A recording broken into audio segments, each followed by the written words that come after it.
Monsieur Bertrand Bourrus, on le rappelle, qui est président du comité ouvrier du logement, le COL pour les intimes.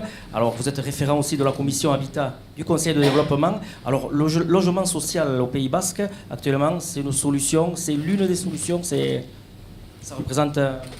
J'avais presque envie de dire, avec ce que je viens d'entendre, que c'est la solution.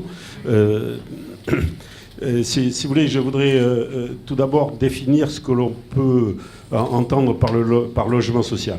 Le logement social, ce n'est pas que le logement des plus démunis. Le logement social, c'est le logement locatif social qui concerne à peu près 70% des revenus de la population du Pays Basque et de la population française. Et si on rajoute à cela l'accession sociale à la propriété, c'est entre 80 et 85% des revenus de la population française qui sont concernés par le logement social. Donc, lorsque vous disiez tout à l'heure que, effectivement, des gens étaient exclus des attributions du logement social en raison de leurs revenus, je ne suis pas sûr que ce soit en raison de leurs revenus.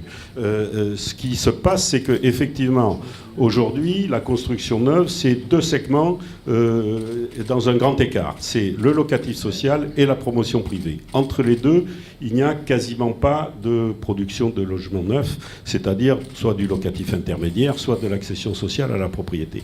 Donc c'est ça le vrai problème de l'offre actuelle au Pays Basque. Et si les gens ne peuvent pas accéder à du logement social alors qu'ils y auraient droit en fonction de leurs revenus, c'est qu'il n'y en a pas assez, et c'est qu'effectivement, nous avons des filtres de plus en plus sociaux dans nos attributions, ce qui est normal, c'est-à-dire que ceux qui en ont le plus besoin sont prioritaires. Donc effectivement, nous sommes dans cet état de l'offre. Si j'en veux pour preuve, c'est que, si j'ai bien lu le pré-diagnostic du futur PLH, mon cher Paul Baudry, il y a deux chiffres qui nous ont alertés. C'est que, premièrement, il y a 22 mois d'attente au Pays Basque pour l'attribution de logement locatif social, donc ça fait quasiment 2 ans d'attente. Et deuxièmement, c'est qu'il y a 28% des ménages de l'ancienne AGBA qui ont un taux d'effort dans leur logement actuel supérieur à 39%, ce qui est quand même énorme. Donc on voit bien la déconnexion entre l'offre et la demande. Alors je voudrais dire 2 mots, sans être trop long. Et je ne serai pas trop long parce que je ne veux pas déborder sur ce que dira Arnaud Portier tout à l'heure sur l'OFS et les organismes fonciers solidaires. Je voudrais dire 2 mots sur l'accession sociale à la propriété.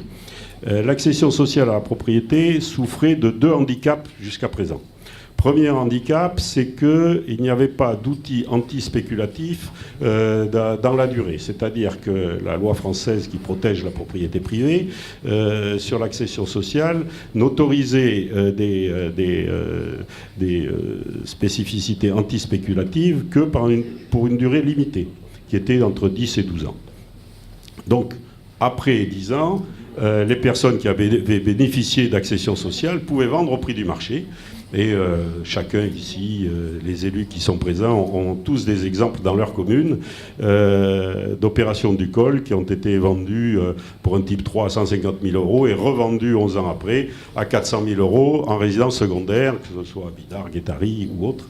Tout le monde a ces exemples en tête, ce qui effectivement était un frein au développement de l'accession sociale à la propriété, puisque ce n'était pas un parc social sur la durée.